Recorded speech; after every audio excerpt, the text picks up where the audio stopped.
This little extract will be familiar to you from the time when we had that talk from the Globe. And we noticed there really is here a back and forth between Ophelia and Polonius. You could almost contrast it to the previous scene in which Laertes has lectured Ophelia.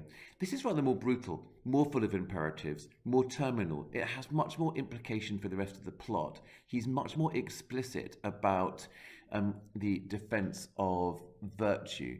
You do not understand yourself so clearly, he says, as it behooves my daughter and your honour. What is between you? Give me up the truth.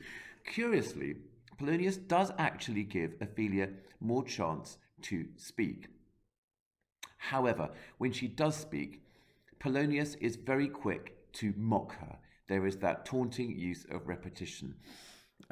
After expressed his suspicion and also kind of seconding, back-channeling we sometimes call it, Laertes. Marry, well bethought, that is to say he's approving Laertes. And now Polonius is going off the rumour, 'tis told me he hath very oft of late given private time to you. 'Tis told to me, does hint at that world of espionage. It shows that Polonius, the Walsingham figure, the spy master, nothing really gets past him. Old twit though he may look, he's got eyes everywhere. If you look at the Kenneth Branagh production in which Richard Briers plays Polonius, he is lovely, charming Richard Briers in his dealings with Laertes, and a rather more brutal, blunt, demanding, even cruel person with Ophelia. And it's borne out by the language, to be fair to Ken and to Richard Briers. So look at what happens. He hath, my lord, of late made many tenders of his affection to me.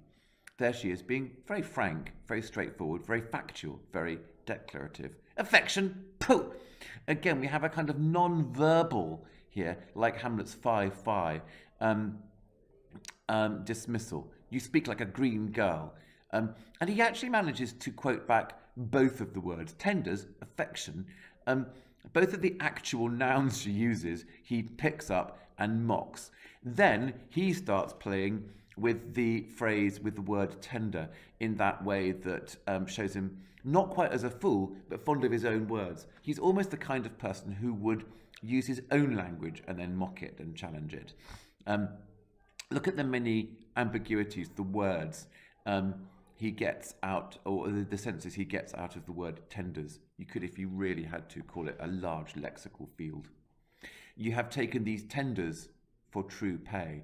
So tenders is a financial term. If you tender somebody a £10 note or a coin, then you're offering it to them. But it does have that pun on tenderness, tendresse, and Polonius uses tender in the sense of offering or tenders for true pay. They're not really worth the money they're printed on, these avowals of love. Tender yourself more dearly. That is to say, and this is a horrible image, make yourself more, if you are going to be a woman of easy virtue, at least do it for a decent price. Be worth a bit more. Don't spend too much time. Having delivered that bombshell, he then footlingly goes to enjoy his own wit rather than appreciate the cruelty that he's just delivered. Or not to crack the wind, the poor phrase, wronging it thus, you'll tender me, as in render me, turn me into a fool. Again, Ophelia has her kind of two-line, or not quite two-line, she's cut off. My lord, he hath importuned me with love in honourable fashion. Note that she's defending Hamlet. She's actually a very useful compass on how we should see Hamlet. Here, she sees him as honourable. Later, she sees him as mad. Already, you can see Ophelia playing that role that the sources have her play, of a means by which we gain information out of someone who is either being deceptive or secretive or both. That is to say, Hamlet, who puts on his antic disposition. Remember that it's Ophelia who has that first description of Hamlet in with his garters undone and walking backwards as if painting her. Now, looking ahead at Polonius and thinking about Ophelia as the Ophelia of the sources, he hath, says Ophelia, my lord,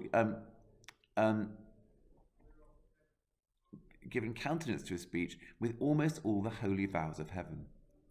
She takes him for real. She takes appearance as being reality. Polonius does not. Even though he's aware that the apparel often doth proclaim the man, he now here thinks that Hamlet is pulling a fast one. Aye, springes to catch woodcocks. It's a trap. It's that language of ensnaring, of ambushing, that actually points us towards, again, the role that Ophelia plays in the sources. That is to say, the woman who elicits the truth out of Hamlet. We are allowed, I think, to be nauseated by the speed with which Polonius allows her to be manoeuvred into that position. And he now is almost... The irony here is that he's telling Ophelia to avoid him. I would not in plain terms, and this is Polonius being frank, from this time forth have you so slander any moment leisure as to give words or talk with the Lord Hamlet.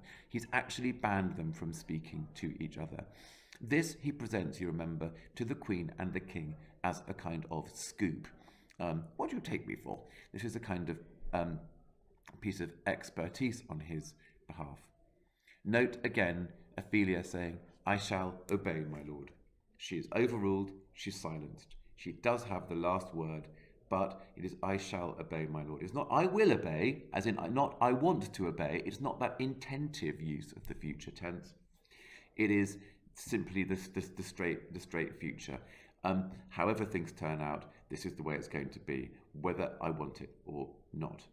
And there it is. The line is unfinished. The scene is almost unfinished. It is hypometrical. It's left hanging. And this, almost as usefully as a rhyme might at the end of a scene, tell us that a plot point is at play.